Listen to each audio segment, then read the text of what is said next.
Hey guys, what's up? Alex from Lit3ralTips Productions here, and today I'm going to be giving you some tips and tricks on what to do if you're looking to get into video editing. So some of the things that you need to know. So to begin, I threw together a little bit of a sequence here in Premiere.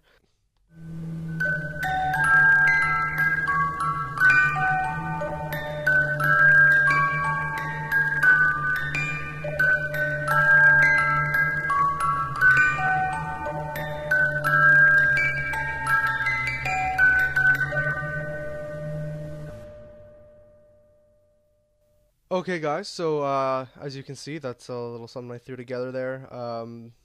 So I guess the first thing that we need to talk about is when you're going to create a composition.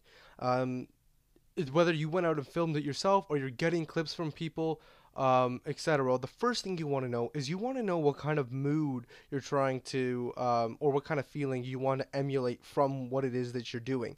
In this case, it obviously looks like it might be a thriller, horror, maybe post-apocalyptic sort of movie trailer thing that we're seeing here. So you don't want to go out and that also that will affect the timing for your cuts and for the overall pacing of the video. You don't want to have really slow, boring cuts if it's going to be for something fun and exciting, even if it's going to be like a super thriller sort of thing. So this probably wouldn't be a thriller because it wasn't very quick with its cutting. The next thing is that when you're cutting the film, not the film, you can be using film, but when you're cutting the footage together, you don't want to do things like mix super still shots with super shaky shots or super fast shots. They generally don't flow together. There are ways to make it work, but it can be very difficult and you have to have the right audio for it. When you're cutting something together with audio, you don't just throw it together, put it in there willy-nilly. You don't just say, I want this here, this there, this there, this there. You want the video to change on cue with the audio. And now that doesn't necessarily mean that you have to wait for a giant change in the audio or a giant note in the audio or something like that to change. In audio, there's generally lots of little ticks, I'll call them, but basically points where something happens in the audio. It's a jump or it changes a note or something like that, and you want to change it on a note change that is somewhat noticeable, but not noticeable enough that the person will know that you were trying to do something, because that usually means that you haven't done it correctly.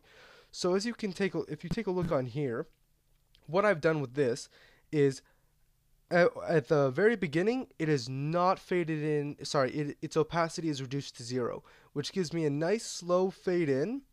And right as the first big note hits, I have it at 100% opacity. Now, as you can see, for all of the cuts over here, these are all, here, I can actually bring up this for you guys. These are all actually timed up with certain audio spikes or audio cues. The reason I chose the audio that I did for this, one, it kind of fit the mood, and two, it's a good piece of audio to show you guys to work with, because there's a lot of distinctive cues in the audio that you could use to cut. So I went through, and each one of these is cut so that at a certain point in the audio it cuts and it looks and sounds well with what's going on. So the change in the video looks good because it is in sync with the change in the audio, and your mind will register that, and it will see harmony between the two clips, so it's less noticeable. Now, just one other thing I want to talk about is, as you can see, for my clips, let me just turn the audio off so we don't have that in the background.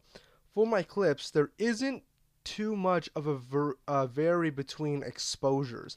Now, that's not something that you have to do, but you generally don't want to just randomly you don't want to just randomly be going back and forth between exposures. There's nothing wrong with changing exposure between exposures a couple times, but you generally don't want to go bright like high exposure, low exposure, high exposure, low exposure, because it just looks weird. It looks strange.